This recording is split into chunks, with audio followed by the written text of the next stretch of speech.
All right, this your brother Issachar coming at you with another lesson. First off, I'm going to give all praises to Yahweh, Bahasham, Yahweh Shai, Bahasham, Rachaa, Quadash. Double honor to the apostles of the great millstones I learned the truth from. Honors to the elders and brothers out there pushing this word through the four corners of the earth within truth and sincerity. And shalom to the Aquat that's listening and learning. Today's video is going to be entitled, Embrace Jacob's Trouble. All right? Embrace Jacob's trouble.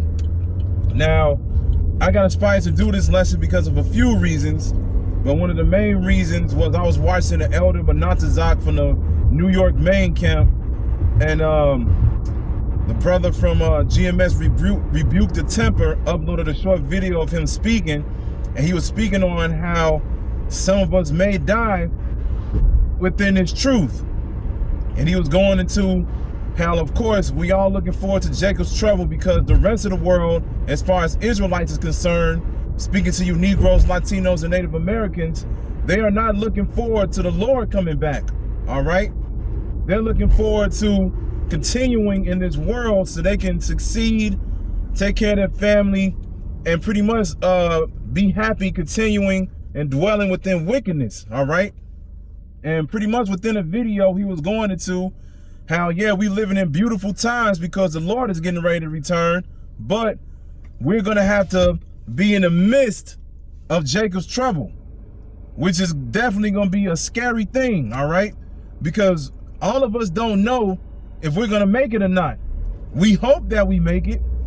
This is why we upload these videos, do the work, keep praying and fasting as much as we possibly can, because as soon as shit hit the fan, we want protection, man. We want the Psalms, the 91st chapter, to come to life for us, all right? And he was going into how, look, man, when things start happening, don't be shook up by it. And Yahweh Shai said that. He said, don't be afraid when these things happen. He said, and then it says that second address, it says, don't be afraid, neither doubt, okay? We cannot be afraid, or we cannot get to the point where we let this stuff get to our mind when everything starts to go down, man. Because we already knew it was going to happen. So as soon as that happens, you can't be like, oh, man, oh, no, you know. That's the wrong spirit to be in. Salakia, all right? So when these things happen, we have to embrace Jacob's trouble. This is why Isaiah 33:6 says what it says. Wisdom and knowledge to be the stability of thy times. The fear of the Lord is his treasure. All right? These scriptures and the Holy Spirit, through the power of Yahweh B'Shem Yahweh Shai, is going to keep us afloat. It's going to keep us patient. It's going to keep us sane. It's not going to get us to the point where we start bugging out, man. Because that's the last thing you want to do. And then all of us do have to prepare to die within this truth, because we don't know if we're going to make it all the way to the end alive. If we get to the point where martial law, the troops, they round you up, man, you got to embrace that. You just got to be like, man, this is my lot. This is what the Lord chose for me. And if he chose that lot for you, then go ahead and go through it. Because what is it? Is it 1 Corinthians? Is either 1 Corinthians or 2 Corinthians, the 13th chapter, I believe, where it tells you the Most High is not going to put you in a situation that you are not able to handle. Anything that you go through, remember, the Most High knows you can get through it. So you got to be prepared to be put to death for this truth. That's the real reality that's coming for all of us. All of us. Men, women, everybody, man. This is the true reality. This is why this ain't the time to be having fun. This ain't the time to be in the spirit of mirth. We should be in the spirit of mourning. Why? Because the Most High may destroy us. Always remember that, man. Just because you're in the truth right now does not mean that you will remain. Okay? Because there's been a lot of brothers that came into this truth, and they've been in the truth for years. And then out of nowhere, the Most High took the Holy Spirit away from them. Now guess what? they back in the world.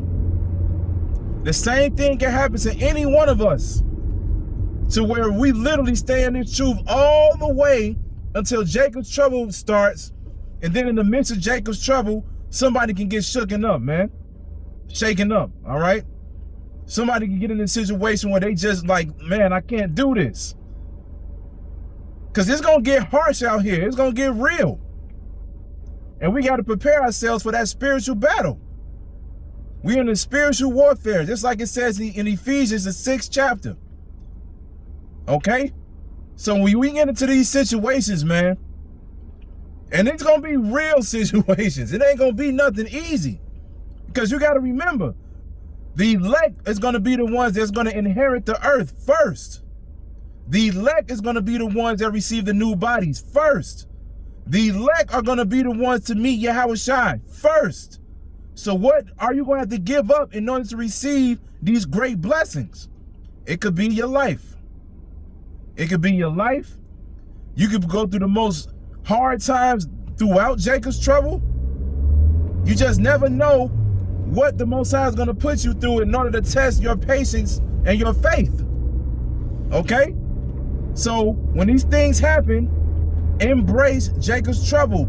Keep praying to Yahweh B'Shem Yahushua to get you out of these situations, because somebody out here is going to experience the miracles. And I want to be one of them. We all want to be one of them. We all want to get to the point where out of nowhere we get in a situation where we feel like the Most High about to put us to death, but then out of nowhere we receive the spiritual power. Shit. And I know for the brothers, we all want to experience that Isaiah 4:1. Because that's going to happen on this side. All right? But like I said, that's the feeling that we want to achieve, knowing that we are part of the elect. But before we get there, we have to prove to Yahweh B'Shem Yahushua that we belong. And the only way to prove that, we have to go through these hard times. Just like I was watching the Apostles Street Ministry during the Sabbath this week, and they were going into like, look, we got to get more into fasting, get more into exercising, because we coming into times where your transportation is going to be your 2 legs. Because we're going to be as pilgrims in the earth. We're going to be roaming from place to place, just like they show you in the movies. Because not one place is going to have food all the time. Not one place is going to be safe all the time. So we're going to be moving around, man. This is the life that we coming into. We coming into a life where it may seem like the Most High is not with us. But you got to remember, the Most High is bringing a judgment. The Most High is the one that brought Jacob's trouble. So guess what? The Most High is going to be the same power to get you out of it. All right? So when these things hit the fan, man, do not be shaken up. Do not be afraid. Do not get to the point where you literally forsake your faith. Because as soon as you do that, guess what's going to be your future? Nuclear destruction. Which one is worse? Being in that fire, or going ahead and going through these hard times for this temporary amount of time, man? Which one is worse? Ask yourself that. Is forsaking the truth that worth it? Is it worth it? Hell no. We try to stay within this, all right? So remember, keep praying, keep fasting, stay strong. Pray to Yahweh B'Shem Yahushua for more strength, because we're going to need it, man, all right? So I'm going to end it with that. So I hope this was edifying. So with that, I'm going to say, call Halayim, Yahweh, Bahasham, Yahushai, Bahasham, Rachaa Kodash. Double honors to the apostles of the great millstone, which I learned this truth from. Honors to the elders and brothers out there pushing this word through the 4 corners of the earth with their truth and sincerity. And shalom to the Aquat that's listening and learning. And Yahweh Ratazat, I'll be back with another lesson. Keep pushing, Yasharala. Keep pushing. We almost out of here. Shalom.